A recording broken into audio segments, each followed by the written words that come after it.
না, পোস্টটা ডিলিট হয়নি, পোস্টটা অনলি মি করে রেখেছি। আর এটার বিষয়ে আমি কিছু বলতে চাচ্ছি না, আমার ফেসবুক পোস্টে আমি যা বলার বলছি। দায়িত্বশীল জায়গা থেকে আপনি দায়িত্বশীল বলতে কি বোঝাতে চাচ্ছেন? আমি যখন দেখবো আমার দেশের উপর কোনো থ্রেট চলে আসতেছে, আমি মনে করবো আমার দেশকে বাঁচানোর জন্য আমার যতটুকু বলা উচিত সে বলাটাই আমার দায়িত্বশীলতা। ঠিক আছে, শোনেন, আমি ফ্র্যাঙ্কলি বলি, আমি চাই না আমার দেশের দায়িত্বে মুক্তিযুদ্ধ বিরোধী কোনো শক্তি আসুক। ঠিক আছে, আমার যাকে মনে হয়েছে মুক্তিযুদ্ধ বিরোধী শক্তি, যাদেরকে মনে হয়েছে, আমি তাদেরকে সেভাবেই ট্রিট করেছি। আর আমার পোস্টে আমি সেভাবেই দিয়েছি। রিসেট বাটন পুশ করা মানে কি? আপনি কি ভয়েস অফ ওয়ার্ল্ড এর সাক্ষাৎকারটা দেখেছেন? রিসেট বাটন পুশ করা মানে কি? অতীত মুছে ফেলা মানে কি? আমাদের মুক্তিযুদ্ধ হচ্ছে মীমাংসিত সত্য, আমাদের জাতির পিতা বঙ্গবন্ধু, এগুলো সবই মীমাংসিত সত্য। রিসেট বাটন পুশ করে সব অতীত মুছে ফেলা, এটা মানে কি?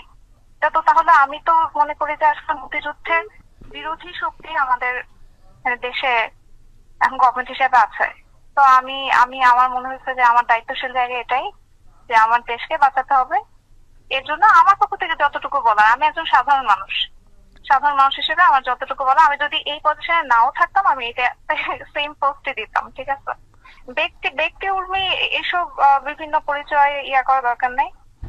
আমি বাংলাদেশের নাগরিক হিসেবে বলছি, আমি মুক্তিযুদ্ধের পক্ষের শক্তি হিসেবে বলছি, আমি কোনো দলের পক্ষে বলতেছি না, আমি আমার কোনো ব্যক্তিগত মতামত দিচ্ছি না। আমি হচ্ছে মুক্তিযুদ্ধের পক্ষের শক্তি। বাংলাদেশ দাঁড়িয়ে আছে 30 লক্ষ শহীদের রক্তের ওপর। ঠিক আছে, 30 লক্ষ শহীদের রক্তের বিনিময়ে আমাদের দেশটা স্বাধীন হয়েছে। এই 30 লক্ষ শহীদ, রিসেট বাটন পুশ করলে কি এই 30 লক্ষ শহীদ ফিরে আসবেন? এসব বিষয়, এগুলো সবই তদন্ত সাপেক্ষ। চেতনা বিক্রি, গণহত্যা, যেটা মানে আমি কোর্টেড বলতেছি, গণহত্যা যেটা বলা হচ্ছে জুলাই মাসে গণহত্যা, এগুলো সবই তদন্ত সাপেক্ষ, এগুলো তো মীমাংসিত সত্য না, এখন পর্যন্ত প্রুফ হয়নি তো। ঠিক আছে, বিচার হোক, প্রমাণিত হোক, তারপর দেখা যাবে। কিন্তু যেটা মীমাংসিত সত্য সেটাকে তো কেউ মুছে ফেলতে পারে না। আমার কথা হচ্ছে এটাই। ক্ষমতার কোনো জায়গা থেকে আমি কোনো কথা বলতেছি না, আমি একজন খুবই সাধারণ মানুষ হিসেবে, আমি যদি আজকে এই অ্যাডমিনিস্ট্রেশনে নাও থাকতাম আমি সেম কথাটাই বলতাম। ঠিক আছে, I am not a hypocrite. মুক্তিযুদ্ধের বিরোধী শক্তির বিপক্ষে কথা বলা যে কোনো জায়গা থেকে বলাই যায়। ঠিক আছে, এর জন্য যদি আমার চাকরি চলে যায় এটা আমার কোনো সমস্যা নাই, কিন্তু আমি মুক্তিযুদ্ধ বিরোধী শক্তি হইতে পারবো না, এটা সম্ভব না। আমি হিপোক্রেট হতে পারবো না।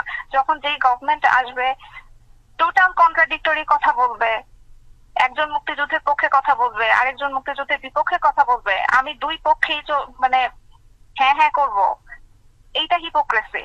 ঠিক আছে, দুটা টোটাল কন্ট্রাডিক্টরি মতে আমি দুটাতেই একমত পোষণ করা, এটা হচ্ছে হিপোক্রেসি।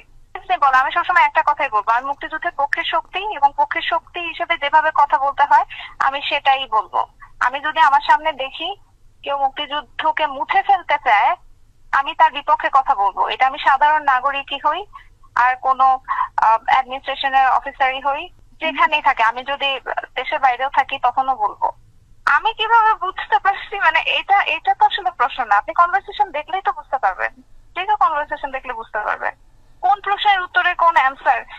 এরপরে যদি ভাঙায় বলা লাগে তাহলে তো আসলে কিছু করার নাই, সবকিছু ভেঙে ওয়ার্ড দিয়ে সব কি বলো এক্সপ্রেস করা যায় না। এটাই কি বলেন তো, অনলি মি করার কি একটাই কারণ থাকতে পারে? আপনি বলেন পারে কেন করেছে, দ্যাটস নট রেলিভেন্ট। এখানে কারো দোষর কারো কিছু না। আমি মুক্তিযুদ্ধের পক্ষের শক্তি, এখন মুক্তিযুদ্ধের পক্ষের শক্তি বললে যদি আপনারা বা কেউ যদি এভাবে জাজ করে আমার কিছু করার নাই।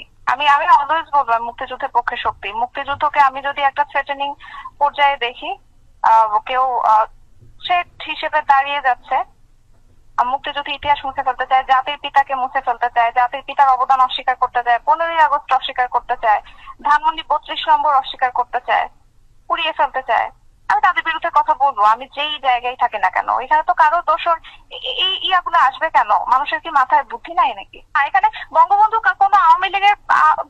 কোনো আওয়ামী লীগের নেতা না, বঙ্গবন্ধু হচ্ছে সারা বাংলাদেশের মানুষের নেতা। জয় বাংলা হচ্ছে সারা বাংলাদেশের মানুষের স্লোগান। ঠিক আছে, এটা মুক্তিযুদ্ধের সময় স্লোগান, এটা বাঙালির স্লোগান।